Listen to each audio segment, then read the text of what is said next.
Well, Election Day is in its final stretch with just over a month left now. And it's not just the presidential race, but also the race for the House and the Senate, which are in play. Currently, Democrats hold the Senate and the Republicans control the House. But that could, of course, all change on Election Day. Well, to unpack all that, our international affairs editor and former Washington correspondent, Kethevane Gorjestani, is in the studio with me. Good to see you, Kethevane. Let's start with the House, where Republicans have one of the narrowest majorities in history. What's at stake there? Well, just like the presidential race that will likely be determined by 7 battleground states, only a small portion of the races for the House are actually going to be determining the outcome. You have 435 seats. All of them are up for election. And the Cook Political Report has rated these races. 366 out of those 435 are solidly Democratic or Republican. That means that there's absolutely no suspense as to who is going to win them. Then you have the likely races. 26 of them are rated likely. That means that right now they're not competitive. They're clearly either for Democrats or for Republicans, and bar a last-minute surprise, that won't change. And finally, you have 43 seats that are actually considered as being competitive. You have those who are leaning Democrat, 13 of them. That means the Democrats have a slight edge. 6 are leaning Republican, but that leaves 24 races that are called toss-ups, meaning that both sides have equal chances of winning, which shows that it is pretty close, and just a few dozen races are likely going to determine the outcome and who controls the House. And right now, most of the projections are leaning a little bit towards the Democrats to be able to regain control of the House. But even if they manage to do that, because the Republican majority right now is so small, they wouldn't need that many seats. But if they do, it will likely be once again a very slim majority, and that is something that we've seen in the past several cycles, that whoever controls the House controls it, but very nearly. And what about the Senate, where only a third of the seats are up for grabs?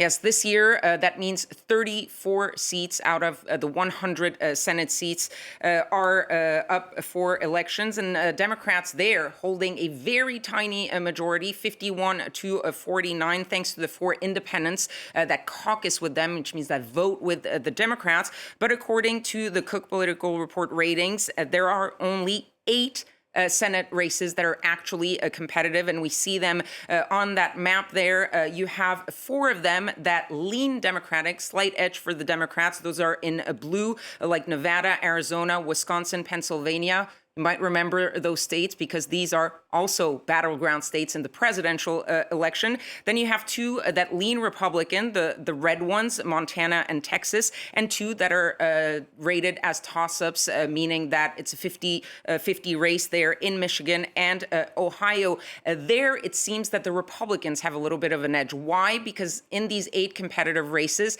7 of them are Democrat incumbents or Democrat defense. So Democrats need to defend 7 of these competitive races, and they need to win these 7 if they want to try to hold on to that majority in the Senate. But right now, what the projections are showing is a slight edge for the Republicans to take back control of the Senate, likely with a very slim majority, again, 51 to 49. But another likelihood is that we will get a 50-50 Senate like we had in 2020, and that will throw it back to who wins the White House because the vice president and also the president of the Senate. And that means that in a 50-50 Senate, it's the vice president that has the tie-breaking vote. And that means that it could also determine who gets control of the Senate there. But as you see, just like in the presidential race, things are very tight, and things are going to be decided by a very tiny fraction of the actual races.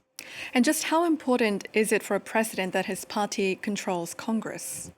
Well, obviously, it's important to have your party control Congress because that makes just life much more easier for you. It's easier to get legislation through because whoever controls the House and the Senate can put those bills up on the floor, get them to vote, get them more easily passed without having to compromise as much with the other side. But the Senate control is also very important for other things because the Senate confirms a lot of the political appointees, the political nominees. I'm talking about, for example, cabinet secretaries, ambassadors, as well as judges. We've seen that Joe Biden has used the fact that the Democrats were controlling the Senate to push through a record number of federal judges, more than 200 by now.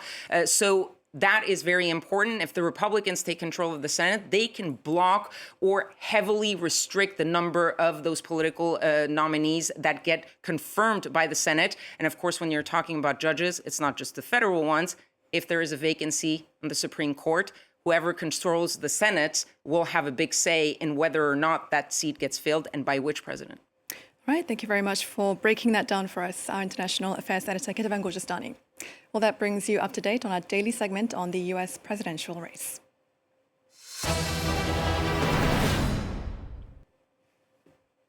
Well, time now for